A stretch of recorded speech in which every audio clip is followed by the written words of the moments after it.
The week began with a slash in support for a sector deemed to be bouncing back. Free childcare will end on 12 July. And JobKeeper payments to the industry will be scrapped just a week later. But in its place, a $700 million transition payment to guarantee centres will retain average employment levels. We're not saying that we can just go back to normal. But Labor says the government has done just that, leaving working parents high and dry. What this minister wants to do is just snap back to that old high fee system.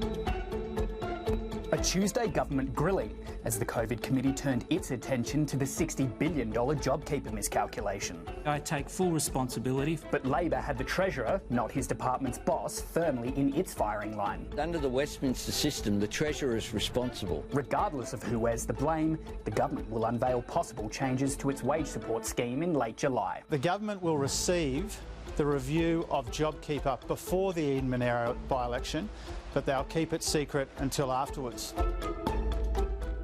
JobKeeper high on the agenda as Parliament and hostilities resumed. Australia entered its first recession in 3 decades. It is a recession, Mr Speaker. There's no doubt about that. But only those opposite, Mr Speaker, would take joy in this fact and seek to use it for political purposes. A clash inside the chamber, overshadowed by coronavirus caution outside. 4 Labor MPs rushed to self-isolation after attending weekend protests. The group tested out of An abundance of caution. But Green Senator Janet Rice will not follow suit. I'm following the advice of the Chief Medical Officer, who said that it wasn't necessary to self-isolate.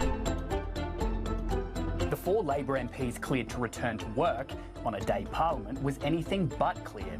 But the economic forecast was slightly sunnier. Australia stands out as a leader in the economic recovery. An OECD report finding Australia's GDP and unemployment figures will not be as bad as feared if it avoids a second wave outbreak. Welcome news for the government, but Labor were quick to seize on suggestions from the OECD that JobKeeper may need to be extended beyond September. They need to make sure that we have a transition rather than a snapback that will snap communities.